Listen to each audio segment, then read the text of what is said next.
Oh my gosh. What in the world did we Cannot just see? believe it. What in the world? Game. Magnus Carlsen versus Hikaru Nakamura is easily my favourite spectacle in the entire chess world, because I get to use gifs like this and pictures like this. Both players gearing up, getting the calories in, Magnus's head expanding, his brain swelling as he tries to absorb oxygen to take on the blitz beast Hikaru Nakamura, and yes, it's blitz chess. They drew their classical game, very boring, everyone fell asleep, so we went to this rapid time control, or blitz I should say. Magnus with black, if he draws, it counts as a victory. Hikaru, if he wins, it counts as a victory. Epic commentary here on Epic Cheese. We're diving right in. Hikaru opens with d4. Magnus goes knight f6, c4, e6, knight c3, invites a Nimzo Indiano. Will Magnus repeat the classical game? No, he goes pawn to d5. The queen's gambit declined. Rock solid. We get takes on d5. Pawn recaptures, and we're in this famous Carlsbad pawn structure. Many a past chess player has been driven insane trying to figure out if it's spelt with a K or a C. No one knows to this day. Hikaru goes bishop g5. Get the pawn outside the pawn chain. Magnus breaks the pin with bishop e7. Queen c2 now playable to stop bishop f5, but Hikaru goes for this e3 line. Magnus doesn't put the bishop on f5. He's got other ideas, as we're going to see. First we see h6, chasing back this bishop, and now you can castle or go pawn to c ships. Those are the main moves. But Magnus, going full Fleetwood Mac, goes his own way with bishop to g4, and it's so provocative because Hikaru now goes f3 and Magnus just drops the bishop back. He's wasted time, but he leans back and does a come at me bro. Hikaru puts on the shades. We're going in now, bishop d3, and Magnus strikes at the centre with pawn to c5. The most aggressive placement. Both players warming up the fingers at this point. They know it's going to get tense.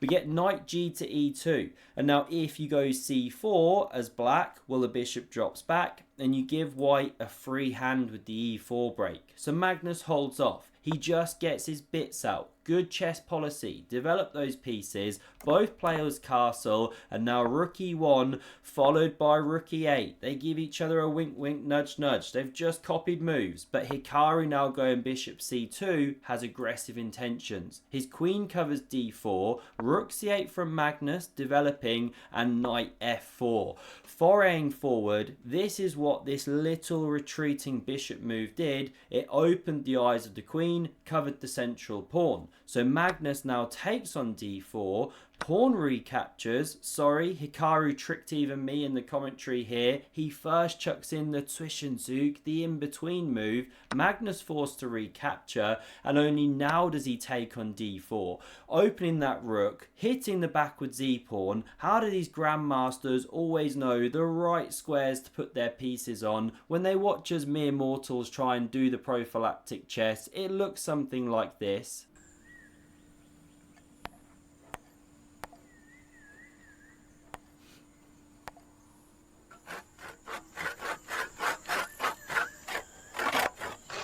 But somehow they know where the pieces should be. But has Hikaru blundered? Because Magnus now takes this pawn on d4. If queen recaptures, then there's bishop c5, and you're getting absolutely kebabbed, because when you went f3, you opened the line to the king, lifted the kill. So the knight is immune, but Hikaru just blitzes out bishop g6. He does it with a whoosh as he moves so many squares across the board. He's now 4 minutes up on the clock here. He had a time advantage anyway because he has to win. Magnus moves the rook across, and now bishop f2. Magnus has run into some of Mama's home cooking here, because after this knight drops, Hikaru crashes through here, wins back the pawn with interest, and he is in the driver's seat. Magnus, to his credit though, going d4, creating counterplay, Best moves, there's a few random bleats from the audience. They know they're watching the GOAT, and now after knight e2, the d pawn's under immense pressure. How do you hold it together?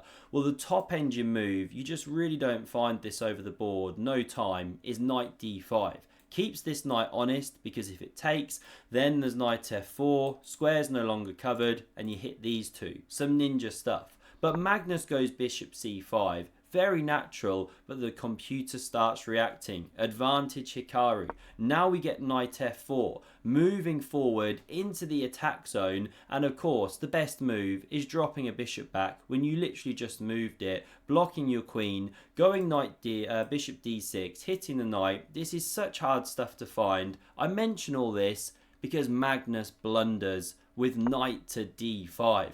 He hits the knight on f4. Of course, if captures, his queen can take back. Still, that's good for white. You can go bishop c2, threaten some nasty stuff. But even better is this excellent move by Hikaru.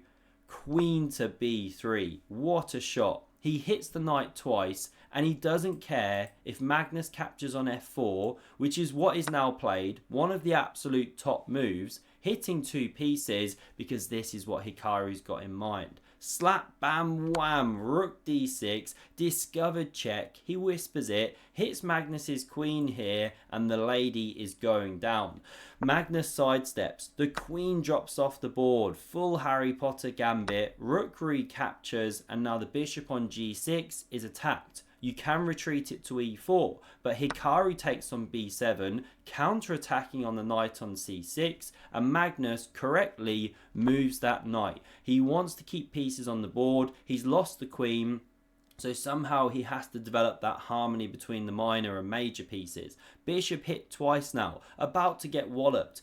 So it retreats to e4, wonderful central square, and completely unopposed, of course. Monster. Magnus goes bishop b6. Minor pieces love outposts. That's why these two are struggling. And so is the bishop on b6 now. a5 on the way, so knight c4 from Magnus, covers the a5 square, looks at some aggressive intentions too, around these squares. Pawn could push one day, but queen a6. Great move by Hikaru. Precision just through the roof here. He's about 3.5 minutes up on the clock. Knight hit, a5 threatened, and if you take on b2 here, well, your knight actually gets trapped with queen b5. It's like one of those ships in a bottle. It ain't getting out anytime soon. No clue how they get those ships into the bottles. So that's why knight d2 from Magnus. He hits this bishop here.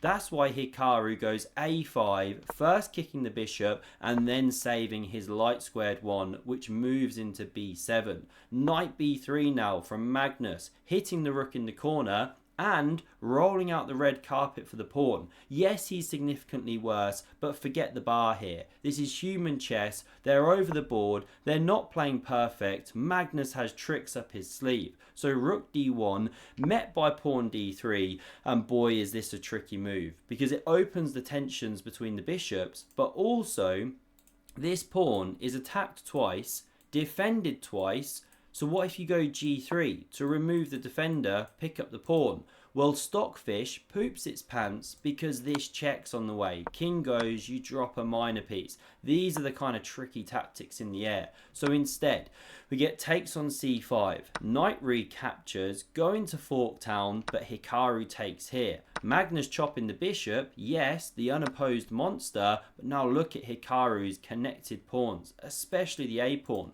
This is a winning game. However, Magnus really is the GOAT. He knows how to turn up the heat and create counterplay. He starts by centralizing the second cannon. Now we get g3. Hikaru probably thinking that Magnus is going to retreat that knight, but does he do so?